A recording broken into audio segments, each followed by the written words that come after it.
Hey, it's Mike here. As you can see behind me, the sun is rising over the KOA Journey here in Needles, California, where we're currently at. Amy's bringing in the slides as we pack it up. It's a nice RV park, although we haven't got to see much of it. We got here pretty late at night, and it's time to get ready to go. A new place, a new home. For a while, let me feel alive. Nothing to hold me back. Take my time, just enjoy the ride. Hey guys, it's Mike. And I'm Amy. And this is Today's Our Adventure, and we're going to be talking about the KOA Campground in Needles, California. That's right. We're going to be doing another campground review. And if you are new to our campground reviews, what we do is we have different categories we go through and we explain like different things that we have notes on for the reviews, and then at the end we go through step by step how we review them in Google reviews. We explain like why we rated them the way we did. Maybe a shorter review because we pulled into this campground late and left early due to our schedule being messed up due to the weather. Yeah, we were trying to avoid a blizzard in New Mexico, so we were trying to make up some time. Yeah. All right, well, let's jump into it. So first off, we have General impressions. all right. So first general impression of this park is it is very flat. There is absolutely zero need for leveling blocks other than to keep your RV from jiggling. Yeah, it was fantastic because like we said, it really suited our needs. We got there late. It was close to dark, or maybe even after dark, and then we pulled out really early in the morning, but no need for leveling blocks here. It was really level. Yeah, in our notes we say it was basically a large gravel parking lot. It was. So there wasn't, like you said, there wasn't a lot of grass in between the spots at all. So we'll get into that later. But again, big level gravel parking lot.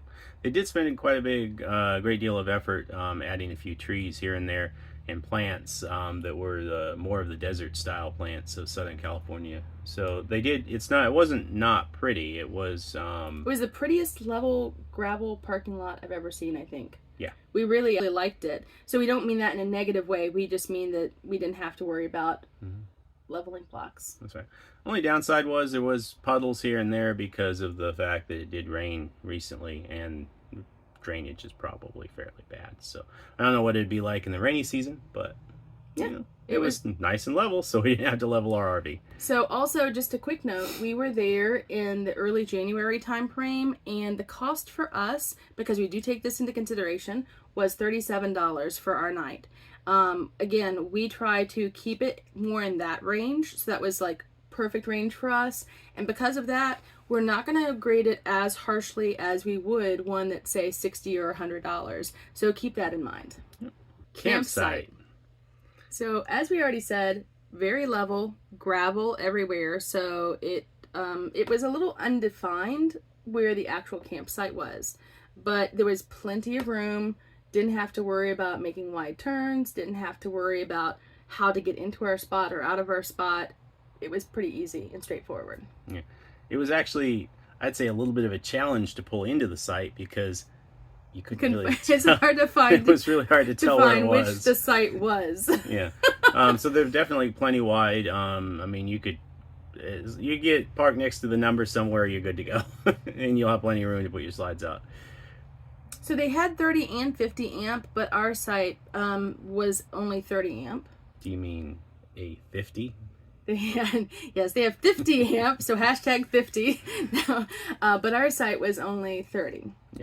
Yeah, we had to, because we rescheduled a couple times due to the weather conditions, we were not able to get a 50 site. Mm-hmm. We were only able to get the 30 amp site. And it did cause us to blow the breaker at one point in time. We tripped it using our air fryer and I believe our heater at the same time. But the problem with that was we weren't sure exactly what the problem was up front. Yeah. And you had to do some troubleshooting. Yeah, I went out and looked at the breaker, and the breaker was still on. So their breaker, what it was is the breaker was a little bit old, and it didn't, probably had some dirt in it, and it didn't quite trip all the way. So it looked like it was still on, but our Watchdog Watchdog power surge protector the lights were off, so it's pretty easy for me to tell that that was the problem. Absolutely. So also at the site, there was no sewer. They did have a dump site at the entrance, so you could dump there easily enough. There was a picnic table at our site. No grill, which is kind of common for that area since it's so dry, and they did have Wi-Fi. Amenities, which I'm going to throw over to Amy. Yeah, so they had bathrooms, no showers that we saw. They did have dumpsters easily located. There was one on our side of the park and also another one on the other side, centrally located for the units on each side of the park. They did have laundry, but the dollar amount and the number of units we really don't know. As we said, when we pulled in, it was after dark, so it was already shut down for the night. And then we left first thing in the morning. We do have some lovely early morning photos, though, which maybe we can put one up now. Roll that beautiful footage. That's right. They did have propane filling stations as well, but only during daylight hours, so keep that in mind because we were running low, but we couldn't fill up because we left, again, very early in the morning. They had a playground as well for the kiddos, and they did have a pool, but it was out of season. Next up is the dog Friendliness. All right, so for dog friendly, I would say fairly dog friendly. They didn't have dog pickup stations. If they did, we didn't see them. They needed to be at least located in the other pet areas. So there's 2 pet areas. One that was on the other side of the park was the regular pet area, and then we were in the desert pet area, and it was a desert. You had to walk up some stairs to the above a rock wall where you could walk your dogs. And it was not a lot of area, but not necessarily fully cleaned. It had some broken bottles. Camp store. This was by far one of my favorite camp stores that I've been in. They had a little bit of everything that you would need. They had most of what you would want, and they had the KOA swag section and a Route 66 historic swag section.